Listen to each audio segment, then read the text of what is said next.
అందరికీ నమస్కారం. రోజు ఒక టాపిక్ గురించి మనం చర్చించుకుంటున్నాం. సో ఈరోజు టాపిక్ వచ్చేసి ఉప్పు అండి, లవణం. సో లవణం లేనిదే అంటే ఉప్పు లేనిదే మన జీవన విధానం నడవదు అసలు. ఇంకా కొద్దిమంది ఏం చెప్తున్నారంటే ఉప్పు విషం అని కూడా చెప్తున్నారు. ఒకప్పుడు ఉప్పు అనేది న్యాచురల్గా క్రిస్టల్ ఉప్పునే వాడేవాళ్ళు, కానీ ఇప్పుడు ఏంటి అయోడైజిన్ అనేది ఎక్కువ. అంటే ఉప్పు ఇలా పడగానే జర్రం జారాలన్నమాట. ఉప్పు అంటే అది అంత ఈజీగా జారదు. ఉప్పు అనేది దానికి వాటర్ ఇంకే ఉంటుంది కాబట్టి ముద్దగానే ఉంటుంది ఉప్పు అనేది. కానీ అలా కాకుండా కంపెనీల మీద కంపెనీలు ఎగబడి దానిలో అయోడైజిన్ అనేది ఎక్కువ కలిపి, అయోడిన్ కలిపి దాన్ని ఉప్పును ఇట్లా జారే విధంగా తయారు చేస్తే అది తిన్న మనము మొత్తం కీళ్ళ వాతాలు వచ్చేసి హెవీ బీపీలు పెరిగి మనిషి ఏమవుతున్నాడు, మొత్తం తన అస్తిత్వాన్ని కోల్పోతున్నాడు అనమాట. సో అది ఒక విషాన్ని మనం ఉప్పు రూపంలో తీసుకుంటున్నాం. అది కాకుండా రాక్ సాల్ట్ అనేది కూడా ఇప్పుడు వస్తుంది. కొంచెం జ్ఞానం అనేది అందరికీ పెరిగింది కాబట్టి ఉప్పును తగ్గించే విషయంలో తగ్గించుకుంటూ ఉప్పును తక్కువ చేసుకుంటూ తన యొక్క జీవన విధానాన్ని నడిపిస్తున్నారు. అయితే ఉప్పు అనేది ఒక కూరల్లోనే వేసుకోవడము, అన్నంలో వేసుకోవడము ఇలాంటిది ప్రాధాన్యత కాదండి. ఉప్పుకు నెగిటివ్నెస్ని తీసేసే శక్తి కూడా ఉంది. సో ఎట్లా అంటే మనం తిరిగి వస్తాము.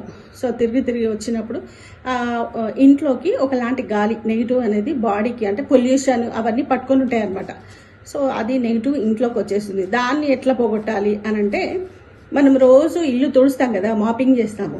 అందులో 2 పిరికిట్ల ఆ నీళ్ళల్లో 2 పిరికెడు ఉప్పు, అందులో 2 పిరికిళ్ళు వేసి, సో అందులో కొంచెం పచ్చకర్పూరం ఉంటుంది. ఆ పచ్చకర్పూరాన్ని కూడా నీళ్ళల్లో మొత్తం తురిమి అంతా చిదిమేసి, పచ్చకర్పూరాన్ని అంతా చిదిమి అందులో ఆ నీళ్ళల్లోనే వేసి మాపింగ్ చేస్తే ఇంట్లో ఉన్నట్టు నెగిటివ్నెస్ కూడా పోతుందంట. ఎందుకంటే ఉప్పుకు అబ్జర్వింగ్ అనమాట. ఉప్పుకి నెగిటివ్నెస్ తీసుకునే శక్తి కూడా ఉంటుంది అనమాట ఉప్పుకి.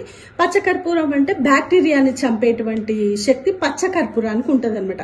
ఇది పెద్దలు ఉత్తగానే చెప్పలేదండి, ఇది దైవికంగా కూడా చెప్తారు. ఎందుకంటే ఉప్పు అనేది సముద్రం నుంచి వచ్చింది. ఉప్పు అనేది సముద్రంలోంచి వచ్చింది కాబట్టి అందులో లక్ష్మీదేవి ఎక్కడ పుట్టింది? సముద్రంలో పుట్టింది. సో అది మనం ఉప్పు అనేది ఒక గిన్నెలో పెట్టి దీపారాధన, అంటే ఆ ఉప్పులో అమావాస్య రోజు ఒక దీపాన్ని వెలిగించి పెట్టుకుంటే మనకి లక్ష్మీదేవి కూడా వస్తుందని చెప్పేసి పెద్దలు చెప్తారు.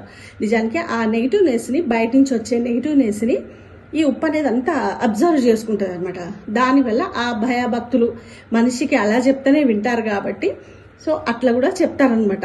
ఆ భయంతో భక్తితో కూడా మనం ఉప్పుని అలా పెట్టుకొని దీపారాధన చేయడం వల్ల కొంత రూమ్లో ఉన్నటువంటి అట్మాస్ఫియర్ అంతా పాజిటివ్ అయిపోతుంది అనమాట.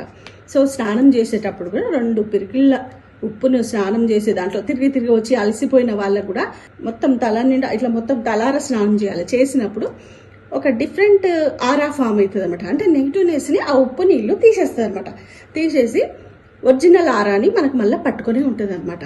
సో దీని గురించి చెప్పాలంటే ఉప్పు అనేది చాలా ప్రాధాన్యత మన లైఫ్లో ఉంది కాబట్టి ఉప్పు నీళ్ళతో స్నానం చేయండి, ఉప్పు నీళ్ళతో ఇల్లు కడుక్కోండి. సో ఉప్పు అనేది ఎంత శ్రేష్టమైనది, ప్రాధాన్యత మన లైఫ్లో ఉందో తెలుసుకోవచ్చు.